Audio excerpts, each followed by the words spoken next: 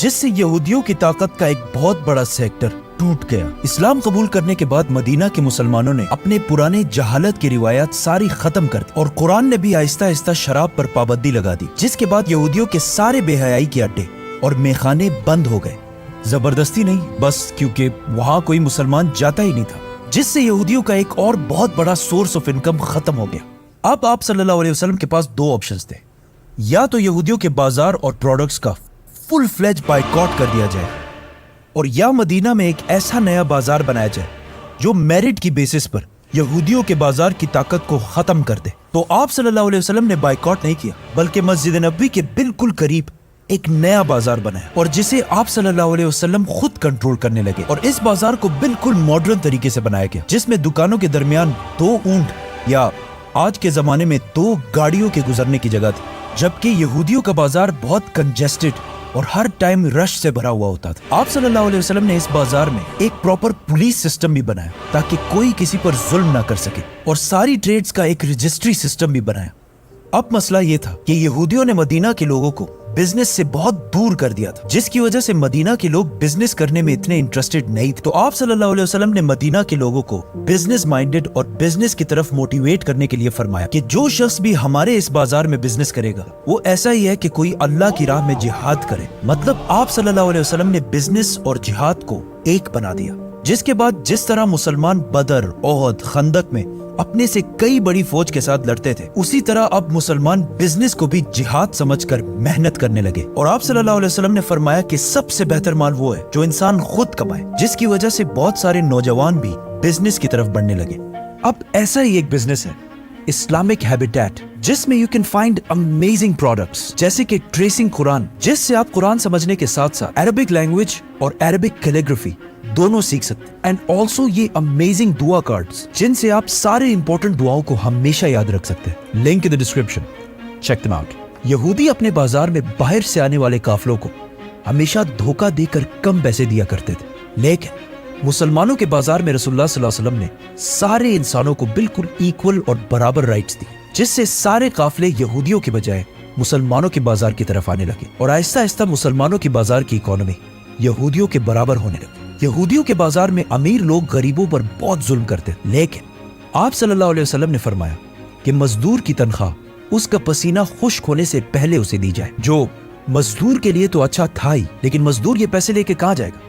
وہ اسی بازار سے کوئی اور چیز خریدے گا، جس کی وجہ سے مسلمانوں کے بازار میں ٹرانزیکشنز بہت تیزی سے ہونے لگی اور لوگوں کے درمیان کیش فلو اس بازار میں بہت تیزی سے بڑھنے لگا، اور آخر مسلمانوں کا یہ بازار یہودیوں سے آگے نکلنے لگا، اور عبد الرحمن بن عوف یہودیوں کے بازار میں ابو رافع کی طاقت ختم کر کے وہاں کے سب سے طاقتور بزنس مین بن گئے، اور اس طرح مدینہ کے مسلمانوں کے پاس یہودیوں سے زیادہ پیسہ آنے لگا۔ لیکن انہوں نے اپنا پیسہ یہودیوں کی طرح جمع نہیں کی، بلکہ اپنے مال سے باقی غریب مسلمانوں کی مدد کی، جیسے کہ حضرت عثمان رضی اللہ تعالیٰ عنہ نے اپنے بزنس کی طاقت سے ایک یہودی سے کنواں خرید کر مدینہ کے مسلمانوں کے لیے پانی بالکل فری فراہم کیا۔ لیکن یہودی یہ سب دیکھ کر بالکل بھی خوش نہیں تھے، کیونکہ پہلے ان کا خیال تھا کہ مسلمان ہمارا کیا بگاڑ لیں گے، ہم ان کو بھی غلام بنا کر اور زیادہ پیسہ کمائیں گے۔ اسی لیے جب مسلمان ہجرت کر کے مدینہ آئے تو یہودیوں نے مسلمانوں کے ساتھ ایگریمنٹ کی کہ وہ مسلمانوں کے خلاف کبھی کسی کا ساتھ نہیں دیں گے، لیکن جب انہوں نے دیکھا کہ مسلمانوں نے ان کی اکانومی کو کرش کر دیا تو انہوں نے کچھ ہی سال بعد خندق کی جنگ میں مسلمانوں سے کیا ہوا ایگریمنٹ توڑ دیا اور مسلمانوں کے خلاف مکہ والوں کا ساتھ دیا، جس کے بعد مسلمانوں نے انہیں سزا بھی دی، اور اس طرح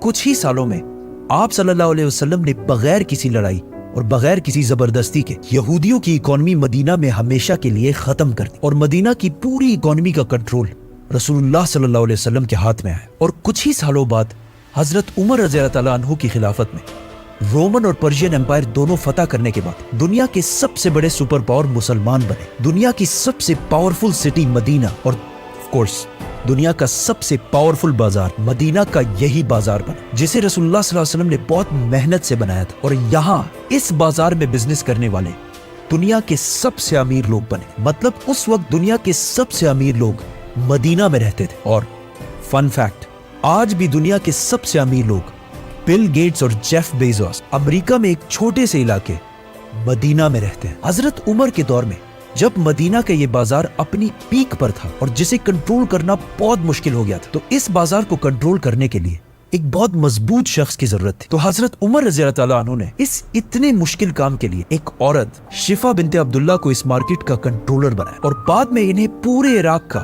ہیلتھ منسٹر بھی بنایا گیا. وچ مینز مسلمانوں کی اس عظیم خلافت کی ایڈمنسٹریشن میں عورتوں کا بھی بہت امپورٹنٹ رول تھا. آہستہ آہستہ مدینہ کے اس بازار سے لوگ پوری دنیا میں پھیل گئے اور انہی رولز اور پرنسپلز پر بزنس کرنے لگے جو انہیں رسول اللہ صلی اللہ علیہ وسلم نے سکھائے تھے, جس سے دنیا کے بہت سارے لوگ انسپائر ہو کر اسلام کی طرف آنے لگے. جیسے کہ آج دنیا کا سب سے بڑا اسلامی ملک انڈونیشیا صرف مسلمان بزنس مین سے انسپائر ہو کر مسلمان بنا. آج بھی یہودیوں نے پوری دنیا کو انہی 3 طریقوں سے اپنے کنٹرول میں کر رکھا ہے اور جسے توڑنا رسول اللہ صلی اللہ علیہ وسلم کی سب سے بڑی سنتوں میں سے ایک ہے. Islamic habitat, link in the description.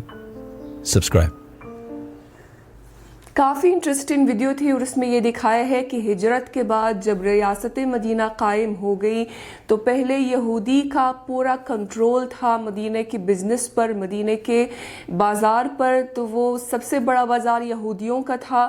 پھر جب محمد صلی اللہ علیہ وسلم آئے تھے مدینہ میں تو انہوں نے بازار بنایا تھا مدینہ میں اور جو ہے وہ ان کا سب سے بڑا بازار بن گیا اور بزنس مدینہ کے بزنس کا کنٹرول یہودیوں سے چھین کر جو ہے مسلمانوں کے پاس آ گیا. اور انہوں نے یہ بھی سمجھا دیا کہ کس طرح یہودی قبضہ کر رہے تھے مدینہ کے بزنس پر سود کے ذریعے, انٹرٹینمنٹ کے ذریعے. یہ سارے چیزیں اسلام نے آہستہ آہستہ ختم کی ہے. تو یہ چیزیں جب ختم ہو گئی تو یہودیوں کا کنٹرول خود بخود ختم ہو گیا اور مسلمانوں کے پاس آ گیا. تو یہ ہمارے لیے ایک سبق ہے جو نبی صلی اللہ علیہ وسلم نے ہمیں سکھا دی ہے ان کی سنت کے ذریعے کہ کس طرح جو ہے ہم یہودیوں کے کنٹرول سے باہر آ سکتے ہیں. اور اس کا سب سے پہلا جو قدم ہے وہ ہے سود کو ختم کرنا. جو سود کے اوپر جو پوری دنیا کھڑی ہوئی ہے, جو سارے مسلمان ممالک جو ہے قرضہ لیتے ہیں باہر سے, تو وہی سب سے بڑی پرابلم ہے, وہی سب سے بڑی وجہ ہے غلامی کی, جس کی وجہ سے ہم غلام بنے ہوئے ہیں. وہ سود کے قرضے کے وجہ سے بنے ہوئے ہیں.